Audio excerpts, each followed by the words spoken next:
All right, well, good afternoon, everybody. You are here for leading your internal team through major technology projects.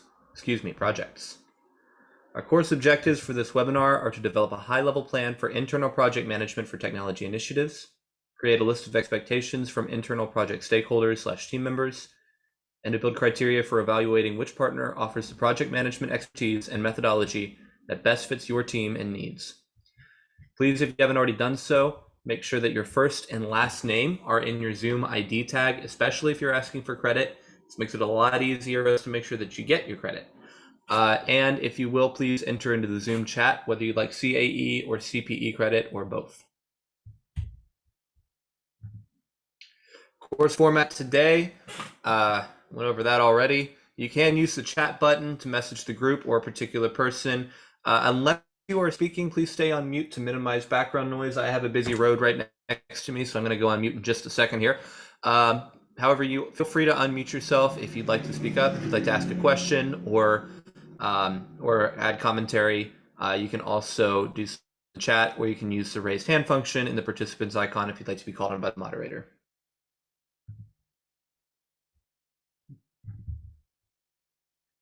That's weird. Okay. Also, do keep in mind that we will be asking polling questions throughout the webinar. Make sure to enter your answers into those polling questions as they are necessary to get credit. What the next slide I'd like to ask everybody in the audience, what would you like to get out of today's webinar? And what is top of mind awareness for you today? Please enter those answers in the chat. They will count toward your polling questions for credit. And while everybody is answering those questions, I'll go ahead and introduce our speakers. So our instructors today are Jennifer Alonso, Association Practice Lead, Julia Kelmers, Workforce Operations Manager at Fíonta, and Gail Mamatova, Director of Project Management at Fíonta. And with that, while everybody's entering their Ask the Audience question into the chat, I will go ahead and hand it over to our instructors.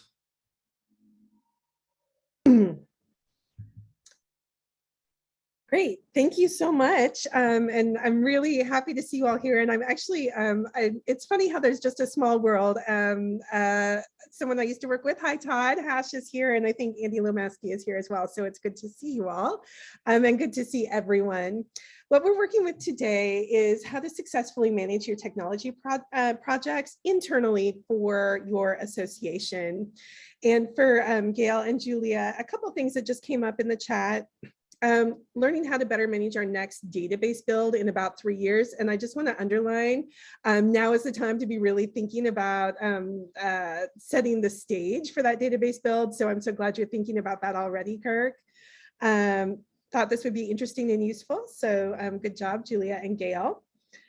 Starting an AMS implementation and hope to have a better understanding of how to lead my team through this effectively. And I can't tell you how important that's going to be and how much your partner, if you're working with a partner, will appreciate that. The collaboration with your investment this way is really helpful. Best practices, better communication and implementing technology, takeaways, best practices. All right, so we will get started. All about best practices for working internally with your association for technology projects. We're from Fíonta. We were founded in 2001, so 21 years. We're super excited about that. We're a remote first company, and I'm super proud to say that we're women-owned and majority woman run. We've been working with over 12,000 clients, and we work with this 60 plus US-based staff. We work with Salesforce Native and Fontiva Association implementation projects. You can see some of the folks we've worked with already. And finally, a little bit about us. So my name is Jennifer Alonso. I've been with Fíonta almost 3 years. I am the association practice lead, which means that I make sure that that all of our association practices run really well, and that I help with any blockers with our team or our association internal teams. I live in Louisville, Kentucky, and I am a gardener. Julia, tell us about you. Hi everyone, I'm Julia Kelmers. I live in Washington, D.C., and I've been with Fíonta for 3 years, or actually a little bit more than that. In most of my time here, I serve in the capacity of being a project manager. So lots of experience managing projects and working with internal sort of client project managers. But I'm also now in the role of being the workforce operations manager. So I manage resourcing across all of our projects across different portfolios here. I don't know if we do fun facts or just intro, but I am a ceramicist and a welder also in my free time. So that's what you got. Yeah, I'll kick it over to Gail. Thank you all. Wasn't ready for the fun fact, but my name is Gail Mamatova, and I'm the director of the project management office at Fíonta. I am a certified PMP, but my passion has been in change management and also have a certification with that. I've been on both sides of the aisle, where I used to work for associations for about 15 years doing similar projects that y'all are embarking on. So I have a deep appreciation for some of the best practices that you're asking for, specifically around consensus building and et cetera. And now that I'm on the other side, hopefully we can offer some ways to bridge the gap and help you work with your partners. A fun fact, I'm currently having a construction outside, and so if you hear some noise, I want to apologize in advance. With that, Jennifer, I think you're leading the slide deck for us. I am. So we're going to start with strategies for success. All right. And we get to start with a question number 1. So in the chat, then I will try and keep up, and thank you all so much for being engaged. I may actually call you out and ask you to go off mute to tell us a little bit more. So here's a question. Are you currently managing an association management system, or an AMS, a CRM, or an implementation for your organization? So yes, no, but I might in the next 3 months, no, but I might in the future, or others. Oh my gosh, we have an all of the above from Jill Murphy. Jill, can you tell us about all of the above and what that's like for you right now? It's nothing short of chaotic. I bet. We're transitioning, and to add to the fun, we've also completely changed our dues structure. So new AMS, new website, new events management platform, new email management, and new website or new dues structure. So yeah, it's a little off the dial. A little off the dial. Coming or going, but yeah, looking forward to hearing more of what you guys have to say about managing this process and how do we yeah, Barb, I wish I got a new salary for that, but no, I didn't. It's just part of the job. Oh my, okay, so it's a big excited job. to hear what else everyone has to share on this. Absolutely. Wendy, you say that your board is asking you to think about it. Can you talk a little bit about that? They just want us to have a better integration with our accounting system as well. So they just want us to look at what our other possibilities might be in the future. So it's just the tip of the iceberg right now, but we haven't gotten anywhere. Yeah, so lots of possibilities out there, and that's actually part of the project is figuring out like what is even the scope in terms of what we want. And Barbara, maybe one from you. No, but you're working with multiple clients using multiple AMS and CRMs. Tell us a little bit about that. I'm a freelance consultant, so I am not the lead person on making things work, but I'm the person who hears the most whining, I think. So I'm constantly trying to figure out what is the real problem behind the problem that I'm hearing. Absolutely. So, we call that Salesforce therapy sometimes. It's yes. There's a little bit of of processing that needs to happen for that root cause. All right, so we're going to move forward now. Yeah. Oh, Jennifer, do you want me to take? Okay.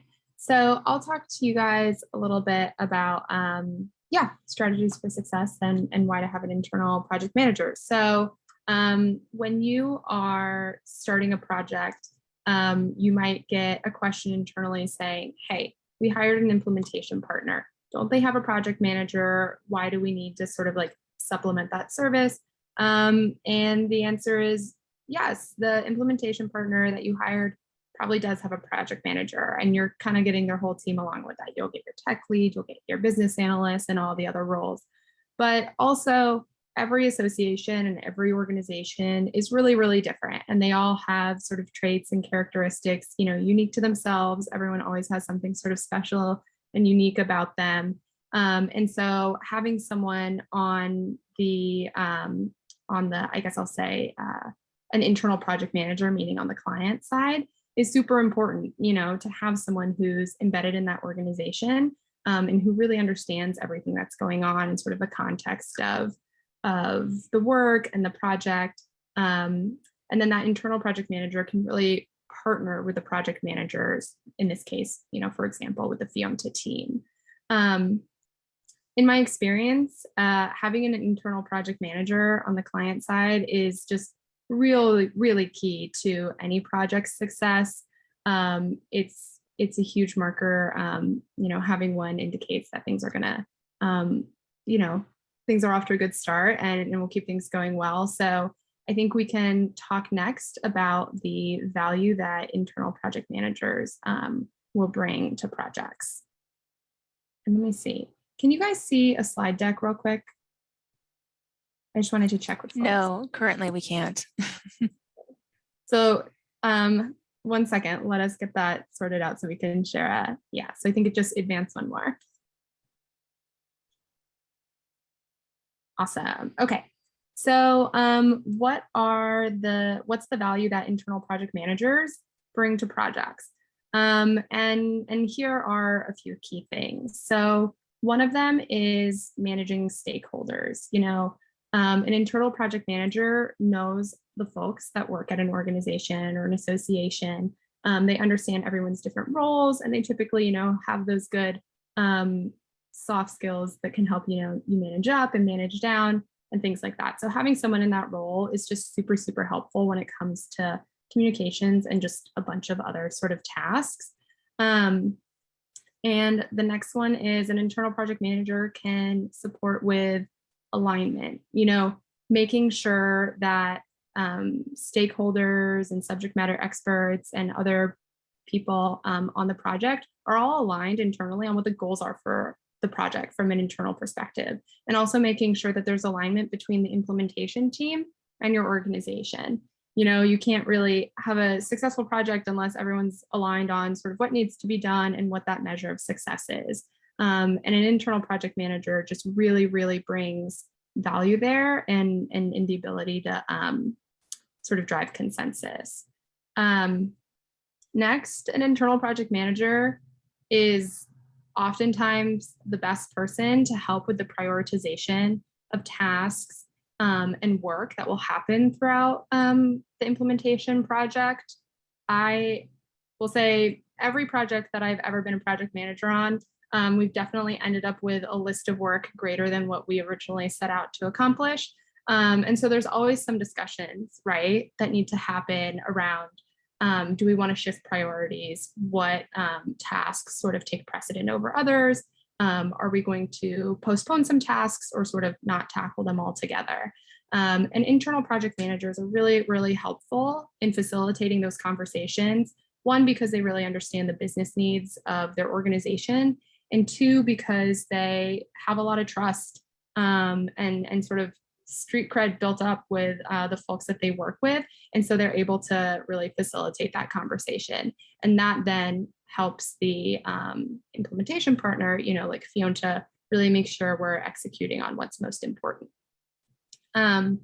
Internal project managers also are so helpful when it comes to user acceptance testing, right? So after we sort of do a large chunk of the implementation, there's the part of the project, right, where obviously people on the client side need to test things. And an internal project manager can really help with that process by, identifying testers, organizing testers, coming up with a testing schedule, making sure everyone's trained in the system enough to be able to do that testing, and also aggregating all of that feedback, figuring out which ones are sort of technical things that we need to address or which are sort of nice to haves, that we can add to a backlog. And And internal project managers are definitely, I think, just super helpful also as accountability partners for people at an organization, when they're trying to test.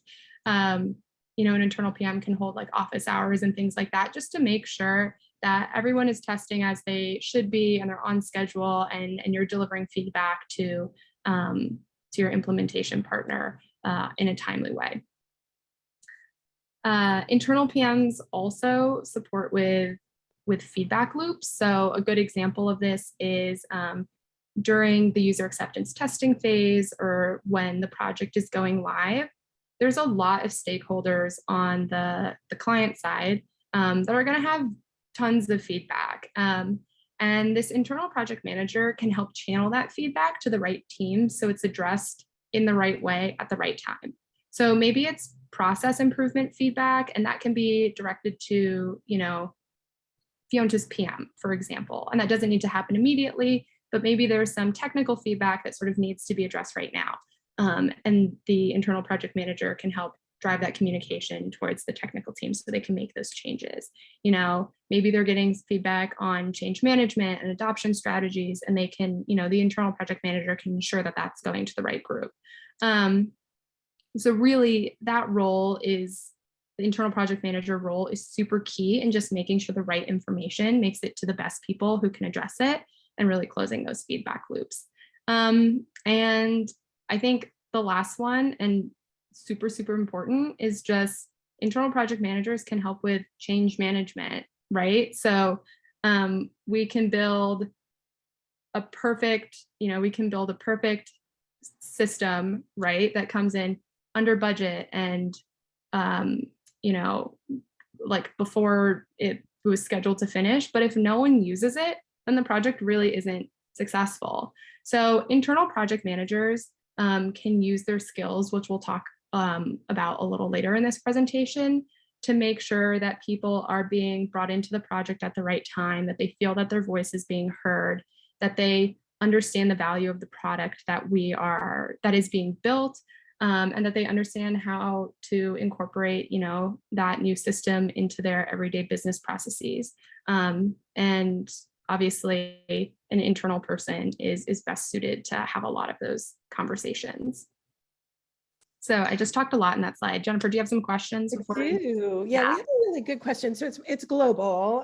So the AMS vendor or partner says, hey, everything's done, good to go. Internal folks are saying not good to go. And Kirk, do you want to tell us a little bit about where you are in the middle as the internal project manager?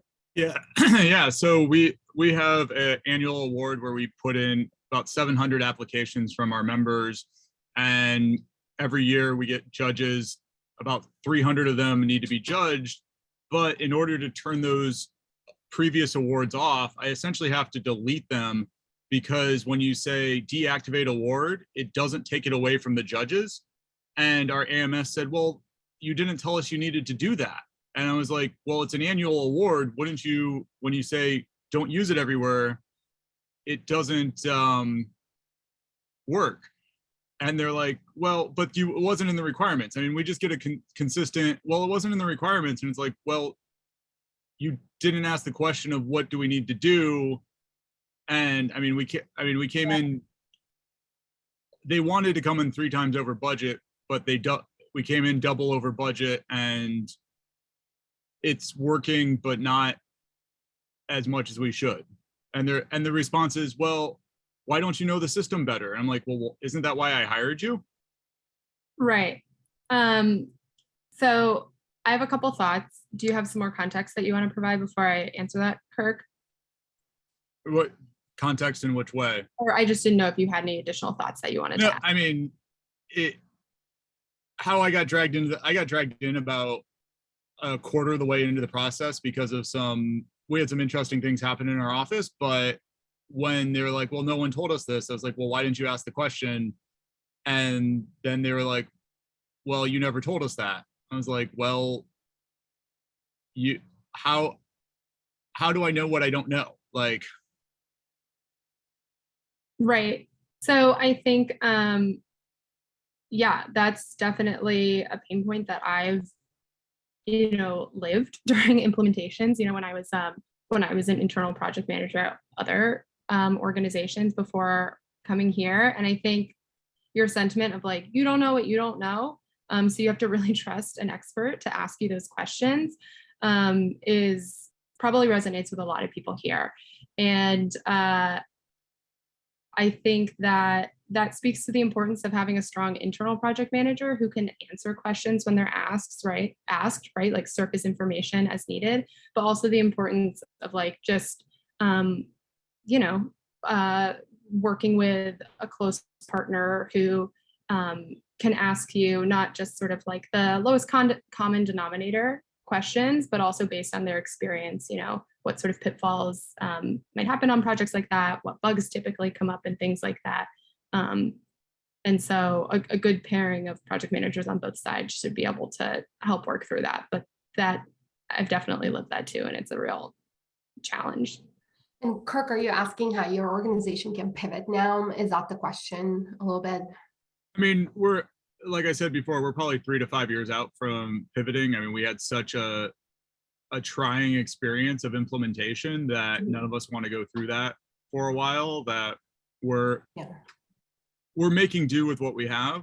And so we don't want to go through that painful of an implementation. I mean, I joke with my CEO that the next company that comes in, it's going to be basically like what my chemistry notebooks look like. Every single thing's going to be documented, and every change is going to have 2 signatures on it, and it's going to be very laid out.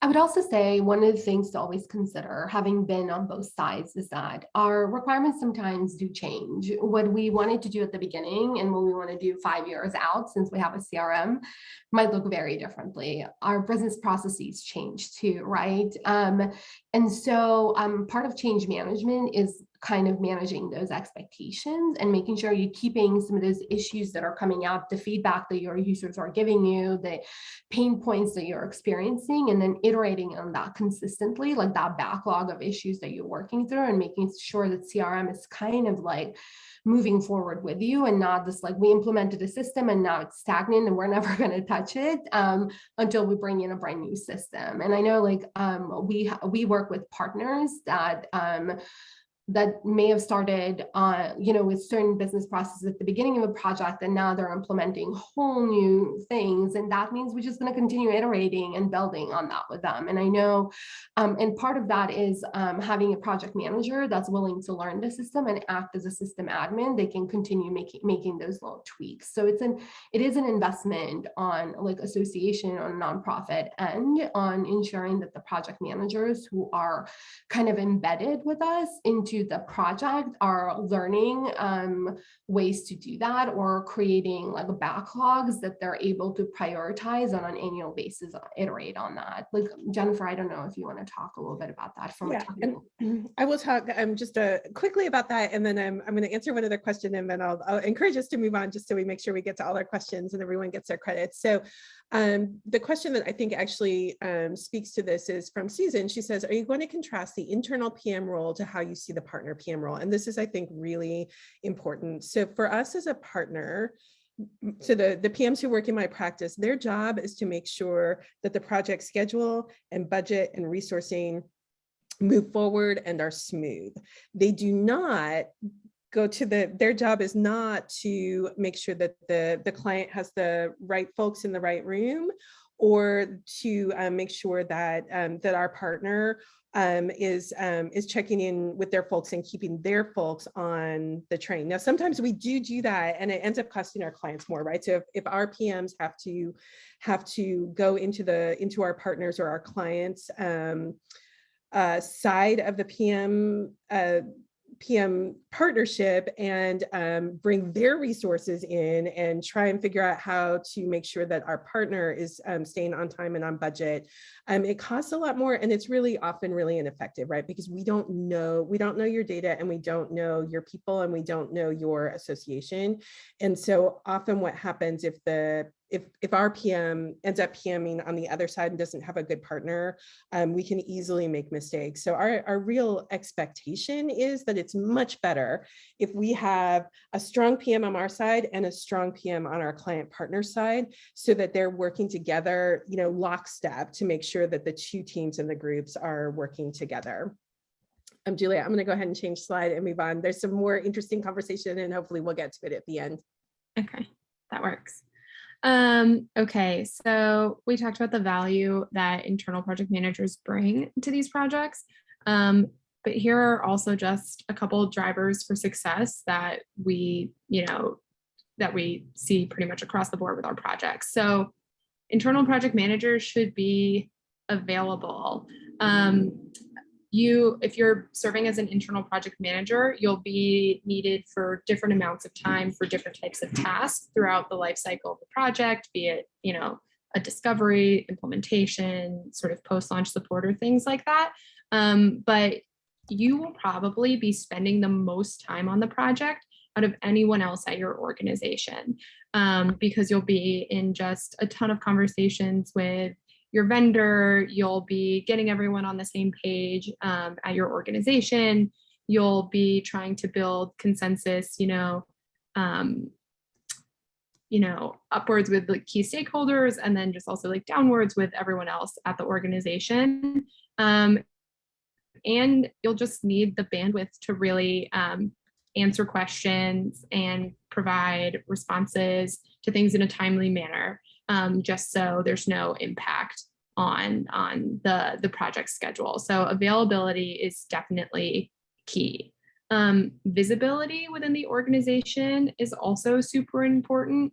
It's important that folks at the organization of all levels know the person, know what role they're playing, know how to interact with them, and also that the internal project manager has the trust of other people that they work with, to speak on their behalf and sort of communicate goals and priorities and things like that.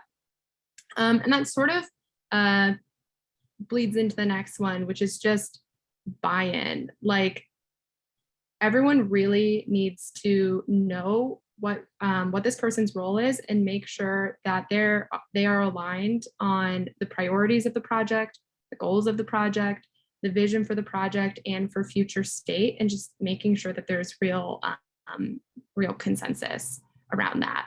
And I don't know if anyone has questions there, but on the next slide, there's one more driver for success. And that is the patience and grace and ability to herd cats. Being a project manager means doing a lot of everything, and some of the tasks are just really in the trenches. You will spend, I, as a project manager at Fíonta, would spend sometimes we would spend 4 hours on a call, scheduling out series of meetings, coming up with cadences for communication and things like that. And it's really hard, I know, on the client side, to get everyone in the right room at the right time and to make sure everyone's been notified what the role is going to be so they feel prepared and things like that. And that just takes a lot of work. So having the soul of a cat herder is very, very helpful. Managing the success of the project. I think Jolene heard me say cats. And so that's actually sorry. So I don't know if anyone has questions there. Otherwise, I'll turn it over to Gail to tackle the next section. We're good for the moment? Okay. Yeah, let's go ahead. All right, so we're starting off this question, this section with a question as well, and I will tie in some of the conversation that's happening around the importance of a good discovery into this section. So I'm really appreciating that conversation. So I know most PMs have heard of triple constraints, but what are the real 6 constraints that as a PM you're kind of faced when managing a project, whether it's internally or with a partner? If you can type in your answers in the chat, we'd love to see those.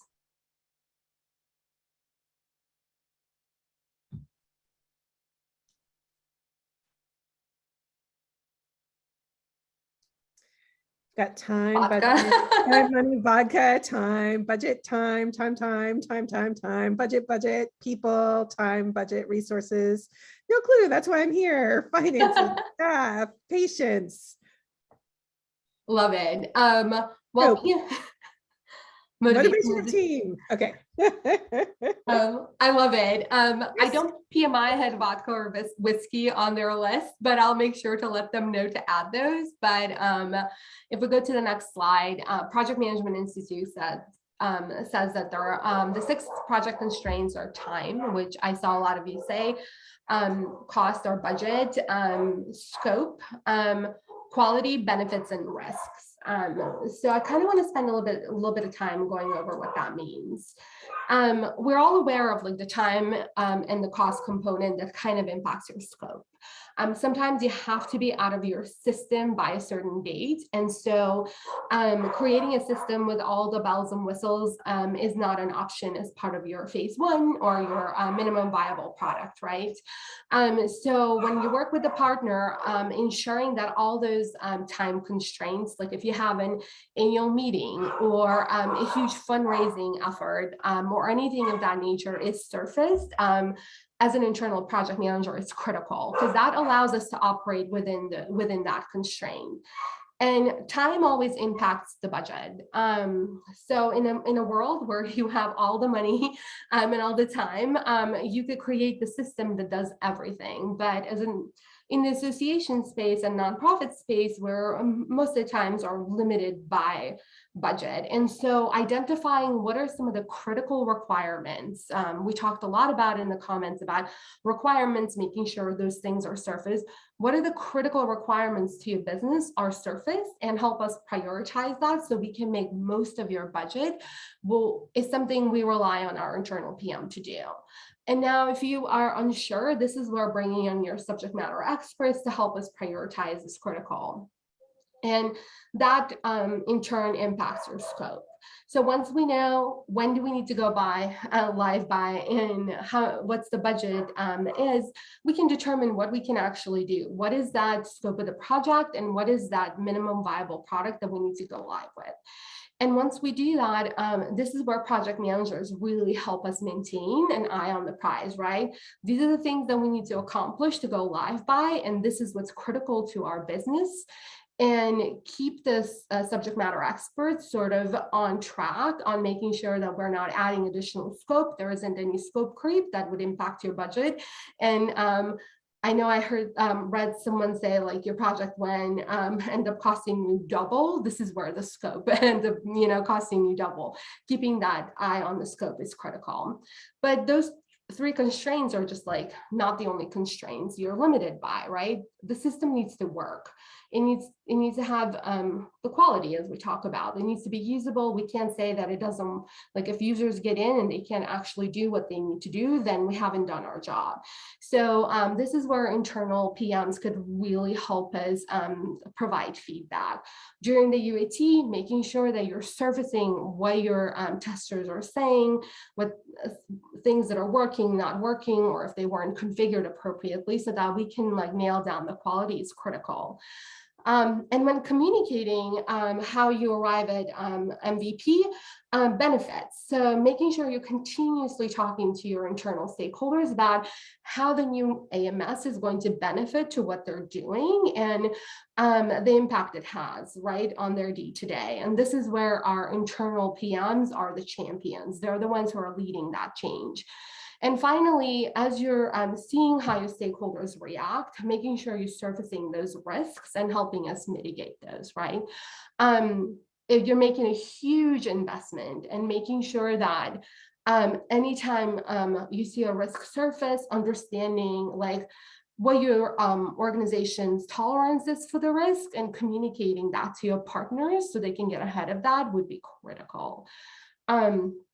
So with that, can we just go to the next slide? I don't know how many of you have done a home improvement project during the time we're all stuck at home for the past like year, 3 years, whatever the time period now feels like. I know I did. And so when I was managing that in my home project, one of the things that became really clear on the client side is that we sometimes surface requirements. We think we need, just a cabinet with some drawers that are roll up and down so I can easily access some sort of some key items in my pantry. And when we're about to go live, all of a sudden my expectation is an entire room full of pantry with all the shelves, bells and whistles. And so our internal project managers kind of can help us understand what actually makes sense for you. And explain the use cases so we can make the most of your budget to get you what you need by going live. If you can't afford or don't have space or time to be able to create a giant pantry room, we'll work with you on making sure that whatever the reality is, it's a reality that can meet your needs. And this is where project managers surfacing those needs and keeping an eye on those like requirements and making sure that the critical ones to your business have surfaced is important. The other way we do that at Fíonta, and this is a little bit specific to us, is that we create a goals and vision survey. Before we embark with you on any like sort of discovery journey, we want to know what your organization's goals and visions for the new AMS or CRM implementation looks like. And what we ask our internal PMs is to rally their stakeholders to answer that survey. The worst thing that could happen at that stage is that your stakeholders are not engaged and they don't tell us what it is that they're expecting. And then your reality looks different from that, right? And so someone who has that visibility internally, who can go in and champion people to take that 5-10 minutes to answer the goals and vision survey, participate actively in those discovery sessions, and surface those requirements would be critical. And so it kind of ties into what Julia said: availability of a PM to be able to do that, heard the cats, visibility of the PM to be able to rally your internal stakeholders so that your expectation and your reality are much more aligned than those two pictures on the screen. And then and so this slide sort of summarizes that. So as an internal PM, we're hoping that you can continuously communicate that MVP.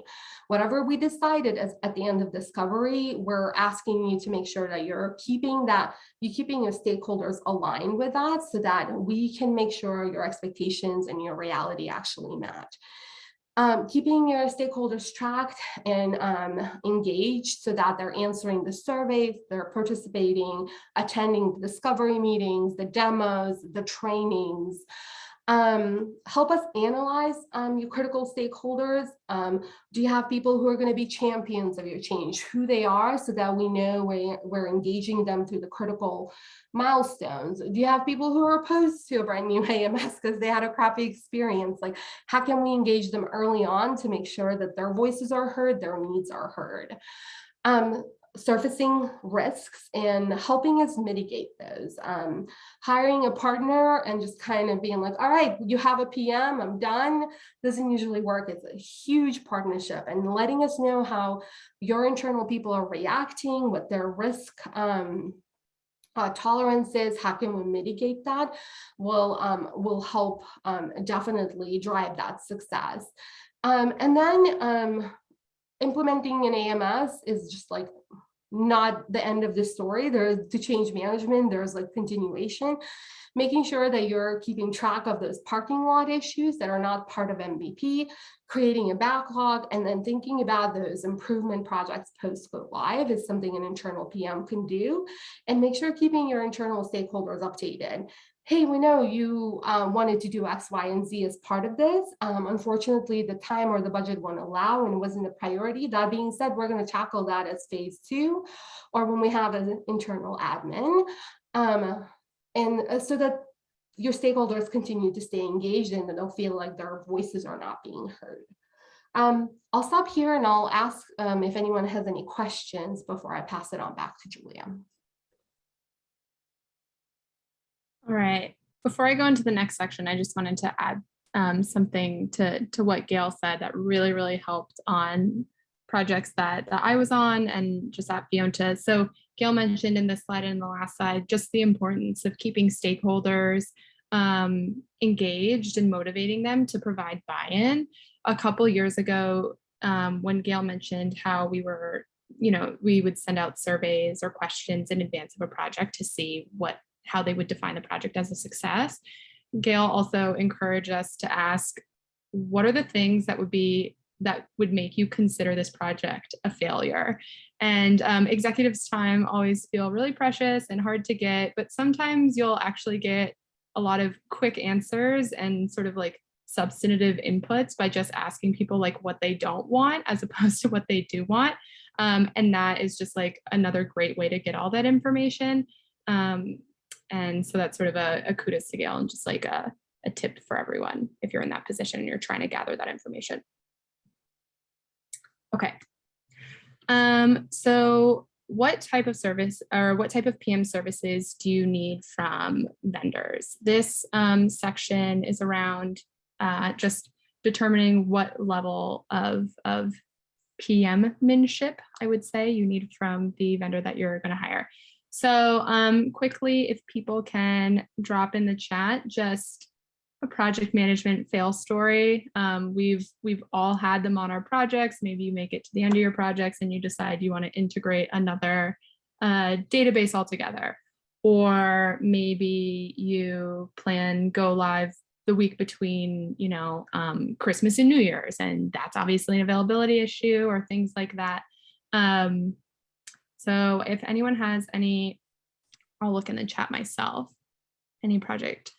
So I've got one that happens a lot. No actual project manager, just two engineers who aren't great working together. Yes, I see the very thoughtful smiley face there. Yes, that can be a challenging situation. And it looks like you have one. Would you be willing to go off mute and tell us more? Sure.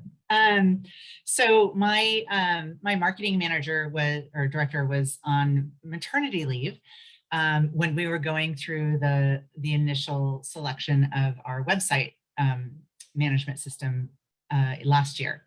So she wasn't here when we were going through the design phase, and there were some misunderstandings about a particular part of the design that ended up 6 months later when we were in implementation. She questioned it, and we were trying to understand each other. And in the process, we had to stop the project. We ended up implementing what she had asked for, and it basically delayed us by a month of launch, which in the end, it actually worked out fine. It wasn't a huge issue, but it did cost us a little bit extra money. So it wasn't, I don't think it was a huge disappointment, in terms of how the project went through, but it was just this, all of a sudden, you're telling me what? Wait a minute. And then I realized, well, you weren't here for the design and we made the decision without you moving forward. So, sorry. But it was definitely something that was, now that we've did it, we're glad that, we took the time to do it. So it was a case of, it was worth the cost and the delay. Great, thank you. Jill, can you tell us what occasioned 2+ years of building out a new database and then less than a year after implementing a new one? Yeah, this falls into the category of when you do demos and you see what I call the banana split with the cherry on top, and then you buy plain vanilla because of budget. Right. And then you spend all this extra time and money and energy trying to customize it to work for what you need it to work for. And this is not in the association world. This is actually a human resources information system. And yeah, it went live. I was there for go live. I left, and like 6 months later, they totally dumped it and put in a new system. And it was just painful to hear that after spending so much time and energy into building out this new system. And the interesting part of it was we were literally going from an entirely paper system in human resources to an integrated benefits, payroll, everything into one system. And it was just an epic fail. And it was sad. Yeah, ouch. Erin has one as well. Now, Erin, if you could tell us a little bit about this, because this is really common, and it's actually why we do the vision and goals survey at Fíonta, because of this common situation that happens. Tell us, Erin. Oh, it wasn't a large project or anything, but our AMS has the offer for contact logs, right? We've never used them, my association never used them before. And we got new leadership, they really wanted it to be used, but the problem with the contact log is if you don't know exactly what you want reported, right? Or, recorded, it becomes a lot more difficult and it's a lot of staff time. So even though we implemented it, like did training, rolled out, asked everybody, if you're going to do these things, what kind of things would be important to you to record, et cetera. I don't believe it has seen a great uptick in use. Also because I think the higher ups were sort of like, how are we actually going to use this information? And it was never very clear.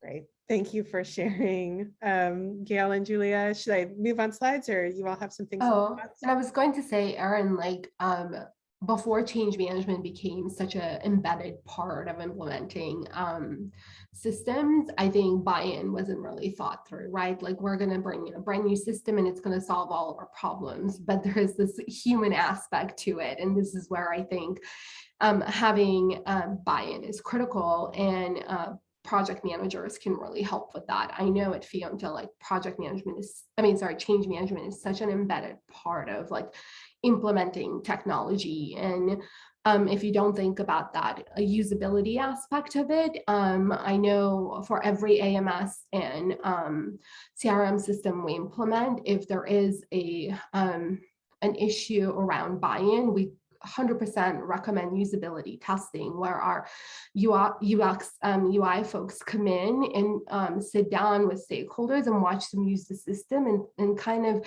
of see the pain points they're experiencing, the challenges. It's not always like what are the things that are stopping them from using the system, and try to address that before going live. And I think that's so critical to success. Thank you for bringing that up. I'm sorry if I interjected that. I'm going to add just one thing about that too, because I think one of the things that the internal PM can really do, and it's a real strength, is if I'm hearing from the higher ups that they want X, Y, and Z, and I'm also hearing that they're not sure how they're going to use the numbers, and then I'm hearing from the staff that is not priority, that's where we really depend on the internal PM to say, hey, there is a risk here.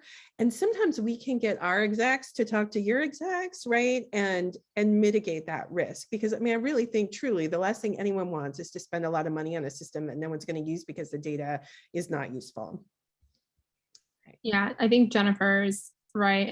This section is sort of what level of PM support do you need from your vendor? And what Jennifer just said is a very simple, but I think highly effective service that PMs, a real robust PM from a vendor can do, is they can just help you write those emails that you need to forward to drive a point home. We can help say the things, that you just take our communication and, maybe talk to folks, at the executive level or just general users to, just have that outside voice help drive that consensus. There's a lot of times as an internal project or as a project manager for a vendor at Fíonta that I will have conversations with the internal project manager on the client side, and we'll sort of think through what my email needs to say and what words would be most helpful,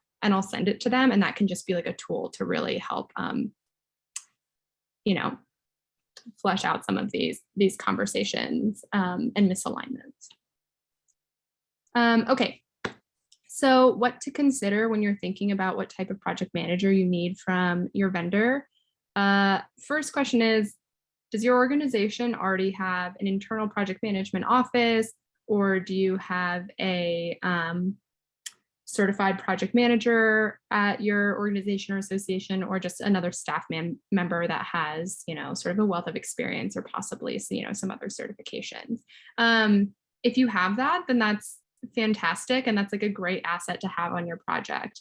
If those resources aren't fully available for you, to support on the project, then the question sort of becomes, well, do you have other resources who could step in and support and could support with internal PMing or work alongside with the vendor's project manager. So depending on what level of like in-house skills you have when it comes to project management, Fíonta can offer sort of 2 different packages or levels of service to help make the project successful. We can offer sort of a heavier handed one, or maybe a lighter touch version. So I'll sort of walk you through at a high level what those different levels of project management would look like. And I'll say this is true for most practices. All right. Okay. So the sort of heavier project management and change management approach, you'll get the standard, budget updates, discussion about schedule, the raising of risks, logging decisions, managing resources, but you'll also get some other components that will help the project. So close coordination with the internal project manager on the client side, that helps a lot. The relationship between the 2 PMs, really gets called upon when things are getting trying and challenging on a project. So having sort of Fíonta having the time and the budget to provide that service is big. We can also provide strategies on how to build consensus on your end. If you don't have someone that has buy-in and visibility with everyone at your association or organization, we can, help you come up with ways to communicate concepts or share information to build consensus around, key decisions that need to be made. We can support with sort of advising the internal project manager on how to manage priorities. There's always, a bunch of different priorities that are sometimes in conflict on a project. So we can help say, maybe we need to build this thing first because there's dependencies, or, these 2 things are interchangeable. How do you want to handle that? So we can really offer our expert judgment to help internal project managers make those decisions about what priorities are. We can support with system adoption efforts. We talked about this a little bit earlier during the presentation, but whether we, support by providing advice on testing, whether it's training, whether it's coming up with documentation and SOPs and things like that, we can definitely offer strategies and services to help with the adoption of the system that's being built. A big one is also managing user acceptance testing. This happens on a fair number of the projects that I'm on.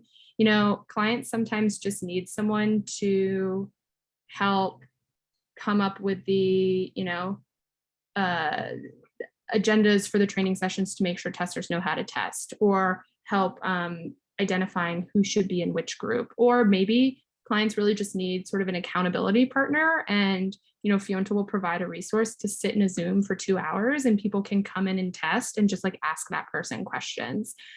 Testing is super important. So this is not, necessarily like a technical deliverable that we'll offer, but the support and management of UAT is huge. And the last one is creating really tailored training plans. Training can look different, can look really different at different organizations. Sometimes we're doing a train the trainer model where we're spending, some time training an organization's internal admin, and then that person is going to get everyone sort of up to speed on how to use the system. Other times we're holding training sessions for a bunch of different groups. Other times we are sort of focused really on putting together a lot of documentation and like recordings on how to do things and things like that. So with a heavier handed project management approach and just more budget and more time, we can really tailor those training plans for clients. And then the next slide slide outlines what a lighter touch project management approach will look like.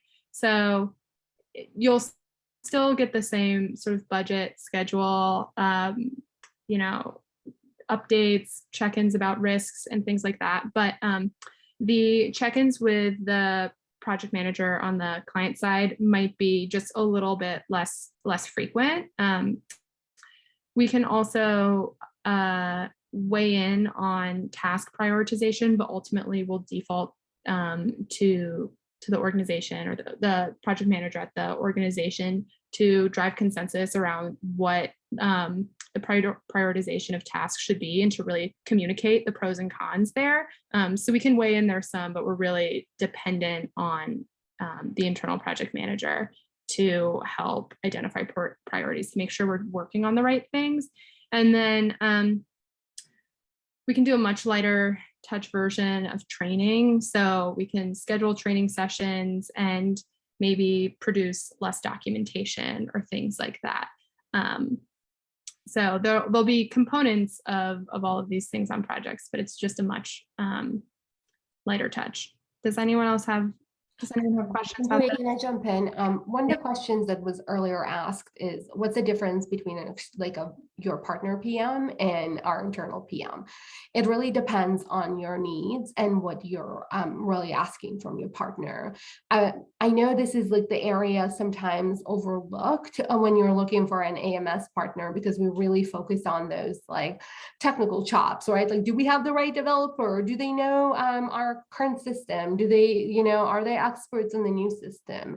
But the other piece that's really critical is understanding your own internal kind of project management skills and availability and needs, and making sure that your partner is able to create a tailored project management sort of support for you. So that could look very different. And if from some of the folks like Anne, you're talking about how you created, you know, your own schedule and timeline that was provided in track, that sounds like you have a really great internal, like a PM who's able to do that. And then if you don't have someone who's able to do that kind of level of like support, making sure that your partner's project manager knows that and is able to provide that is critical, right? And so knowing your own strength and assessing what you're really good at, and then making sure your partner can kind of supplement to what you're able to provide internally is critical.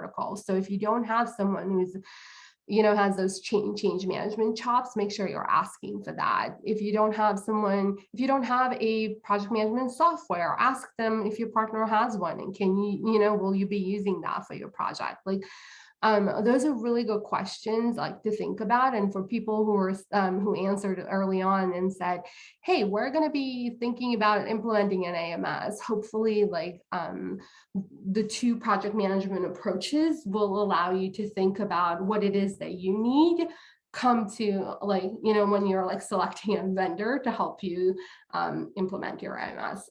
Jennifer, I don't know if you want to add to that. I'm actually going to highlight another a question about tooling and see if folks maybe even want to put in the chat what they use. So we have used all sorts of things because we work with a lot of different clients. So I'll say that there's project management light, there's project management heavy, and it really, it depends on your needs and what your folks are willing to work with. And often if you're working with a partner, they'll provide you with project management tools as well. So from Anne, we have, they use Smartsheets and we use Asana, and I found out that we can import Smartsheet into Asana and bam, which is awesome. Anyone else want to recommend tools for task management? And I see crickets. I'll say that we formerly used Bugherd, which is pretty light, and actually for small projects works pretty well, right? Like there's a commenting feature, it's a way to go. We are now using Jira, which has been a heavy lift, right? So it does a lot, but it means that we have to manage it a lot more. So really thinking about like, okay, what are the actual needs, and let's not get the tool let the tool dictate what we need or get in our way. So I would just really recommend, if you're thinking about tools, what is the enough right there, and sometimes your partner can help you with that as well.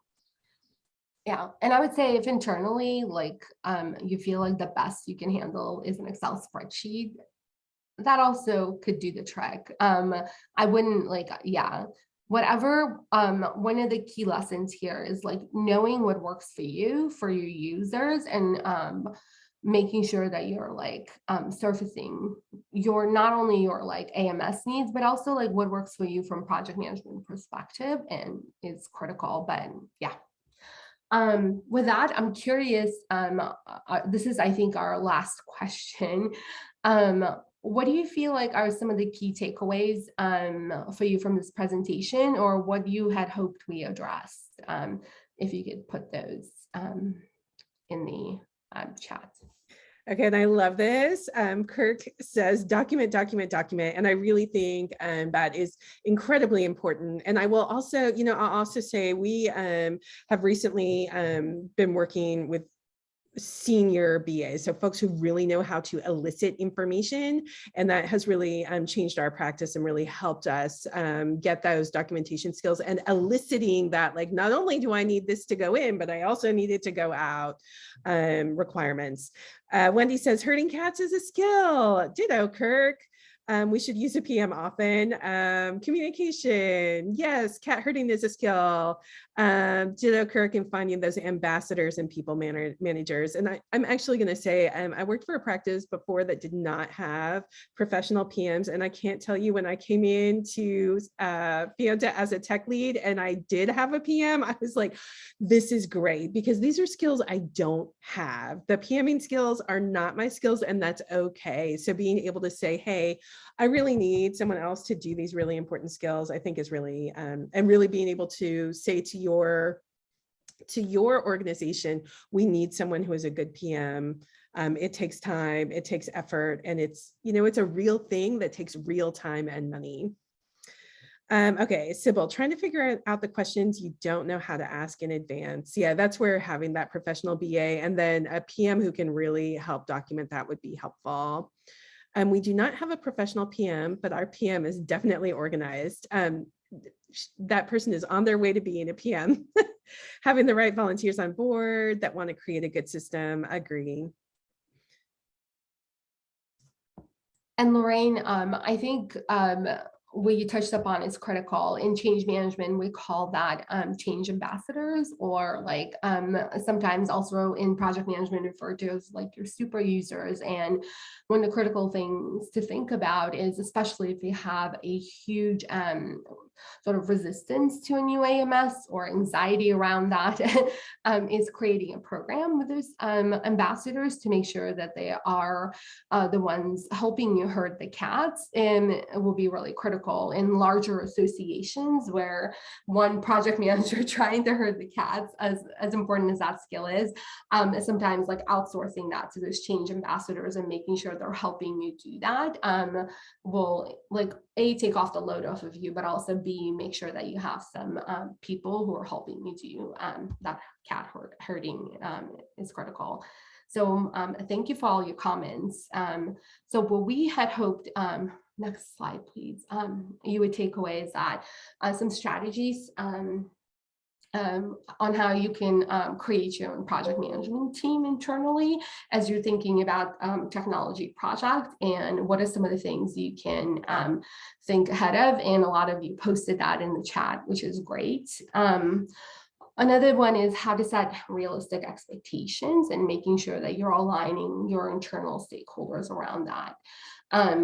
Like those 6 constraints are the reality of a project, so your budget, your time, the quality, the risks, and how to operate within those constraints, and still making sure that you have a partner who can help you deliver an AMS or a CRM that your users can use and make sure that your business is successful would be critical. And then finally, just thinking through your own internal project management strengths and capabilities, and making sure that you're selecting a vendor and a project management service that actually will meet your needs. Next slide, please. And so I love posting this image whenever we do any sort of project management related webinars, etc. And I'll let you all like take a look at it for a few minutes, and I would love to see some reaction to it. Do you feel like this has been your experience, and do you feel like we've provided some tools on making sure that how customer explained it and what customer actually needed are aligned, and that you're not getting you know, like some of the other images posted in here? And have you seen this image before? I'd be curious.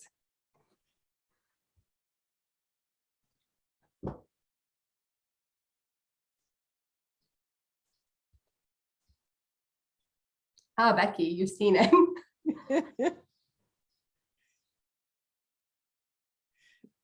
Agreed, Anne.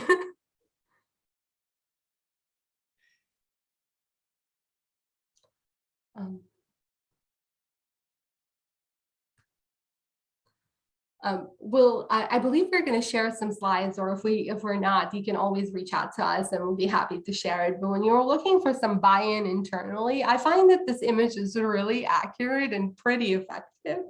I think sometimes, you know, you can continuously ask for certain things and maybe you're not getting buy-in, just like letting people kind of see what could happen if you don't have the right team, but specifically the right project manager. This image could be really helpful. And so if we share the slide, as you're looking on embarking on your AMS journey, you can always use this to drive the point to your execs, making sure you have that buy-in top down, but also bottom up. With that, I think we left some time to ask any additional questions that we may have not covered. So feel free to unmute yourself and we'll be happy to stay and answer those questions.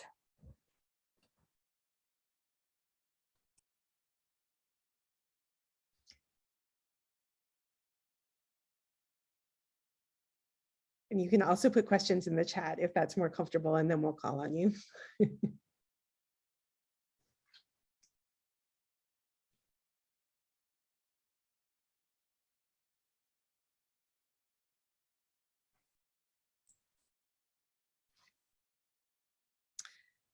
From Aaron, what do you recommend for communicating out to our internal stakeholders? And Aaron, can you, if you don't mind coming off mute and just telling us if there's maybe an example of kind of communication problems you're facing or thinking of in that question? So I don't have a precise example, right? And I apologize if you hear lawn noise in the background. The people are out mowing today. Here too.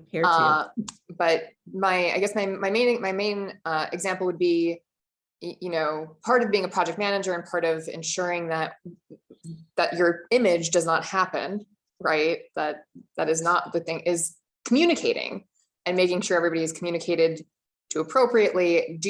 How do you find yourselves, if you were to give an internal stakeholder like myself best practice examples for identifying the people who need to be in the room, right? So that we don't have to rely on you to provide that extra expensive service. What would you suggest? And how do you communicate those changes out to make sure everybody feels heard? There are some.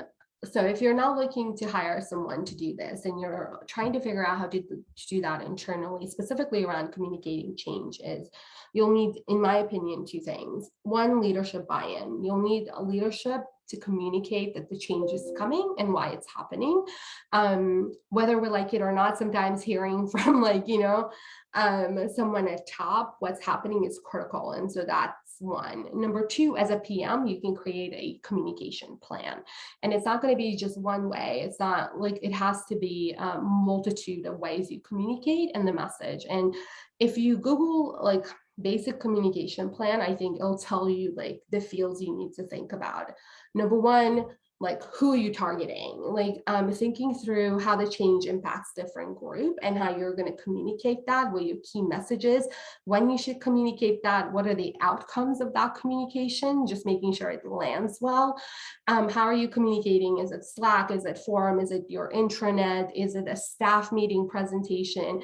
Is it like bite-sized videos, like, you know, to make sure like the training, like, or tips and tricks land well? And then in keeping track of that would be something a PM can do. But having an internal communication lead who can help you draft that would be critical if that's not something you can invest in.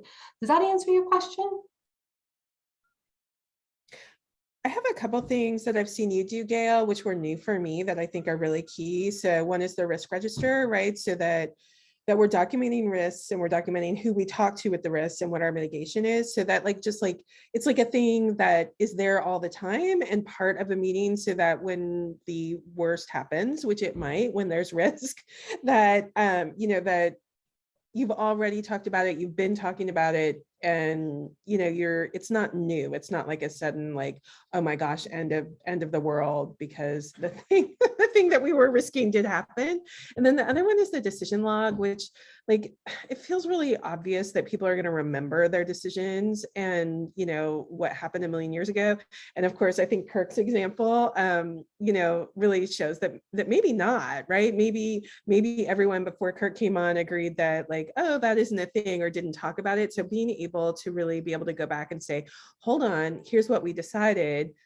Not because that's law, but because then we get a chance to say, are we changing that? So if we agreed that the scope is X and now we have this new information, does that mean that we're making a new decision and we're changing? And who gets, you know, who's making that decision and why?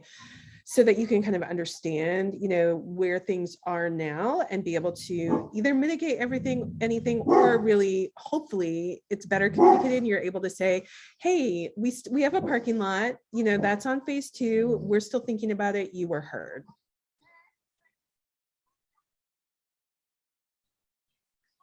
Anyone else want to chat about anything project management related?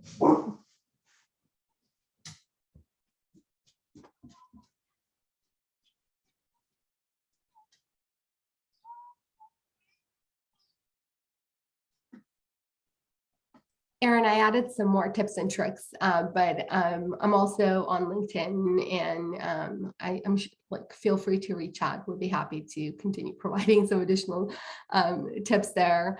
Change management is a passion for us.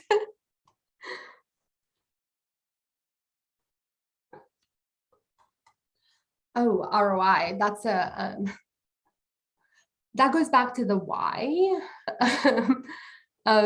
Jennifer, I think you do this a lot from the association practice perspective. Do you want to take it? I do it a lot. So I think the first thing, so there's a couple of communication tools that are just going to help there, right? To say, okay, and this is a real example, right? So we have clients who are working with one AMS system. They've been using it for 20 years. They've built it out over 20 years, and they've invested X millions of dollars on that AMS system. And now they need a new system, and their users expect at least the same functionality they have now. And often the board maybe wants that, all of that, only half the price of what they've invested in the current AMS. And so I think one of the things that you can really do is say, hey, this is so expensive because we're doing a new thing. We have to implement it, and let us compare this to like what we're doing now and how we're spending now, so that you can at least say, here's where we've already invested in AMS. If we want that same thing, only better, it's going to cost more. So that can be part of the help. The other thing is to really actually sit down and say, what are we saving here? If we implement here and we invest often millions of dollars into what we're doing, or millions of dollars to the board, right? What do we expect to get back? Are we expecting to get back more membership? Are we expecting to get back better communication with our members? Are we expecting to be able to have fewer staff members? Are we expecting to see and thank you, Anne, I'll respond to that too, but being able to like really say, okay, these are the numbers, this is what we think is going to happen, and then communicate that with your partner and your AMS vendor so that they understand this is our expectation at the end. And so therefore we have to go first. And then Anne says, the board's more concerned about how quickly we adapt to the new system, both staff and members. Okay, this is a passion for me because this happens all the time. And when I was a tech lead, it used to really like actually make me cry, because what would happen is scope would increase. And the way that some of my clients dealt with that was by cutting training and change management and post-launch support. And that meant, right, because the board wants this functionality or the key people want this functionality, and the only way we can afford it is if we don't do training and support. And what happens with that is that we have a really expensive system that nobody uses. So I'm always talking often to boards and saying, if you make this decision, your risk is that the system will be useless because your people don't know how to use it. They haven't been onboarded and you haven't given them time to really understand the system and use it well. And so, and I'm going to say, sometimes it can be helpful to have the expensive consultant come on board and talk to your board about that, or the executive at the consulting agency. I mean, that's actually one of the great tools that your consulting agency can do, is to say, hey, I'm super expensive and I'm telling you this board, even though it's exactly the same thing that your staff is telling you. And Barbara says, your board's quick to make changes? I bet not. Good point. Yeah, but yeah, thank you, Gail. Usability plus change management plus training equals adoption, and all that is expensive, but you might as well not invest if you're not going to do those things. And Anne, you can always also show them the change curve. I think it's super popular. You can like Google like the change curve that individuals go through to adopt. And it really starts off like you have buy-in, everybody's excited. And then you go through like really like dip down and go through some of those fears that the new system and how it's going to impact until the adoption comes through. And things that truly help is keeping an eye on like for your users and making sure you're like listening to the feedback they have and servicing that feedback. Risks that you have, if you feel like adoption is going to be a huge risk, servicing that early on and making sure that you're bringing in that UX UI person that may address some of those usability issues. Or is there like concern around like, oh my God, this is a little bit more complicated than I thought, and the trainer model may not work. Do I need additional training? Do I need post-launch support that could look like someone sitting there and just answering questions as people are using the system, like the office hours. All of that combined will ensure that your system is actually utilized.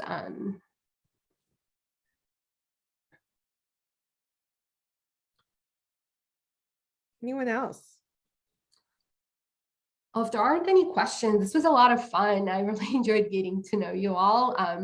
Y'all have some really great baseline of project management skills, and hopefully what we presented will help you on thinking through the right partner that could help bring in the skills that are missing internally, or for you to develop some of those like change management skills and project management skills in time for your AMS implementation.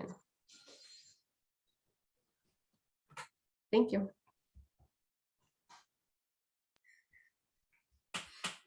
Thank you all. Thanks, everyone. All right. Well, did you all have anything else, or should I go ahead and close this out?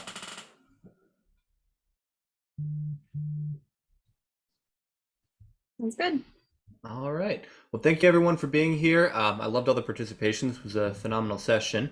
Really quickly, I want to share a couple of things with you. Possibly.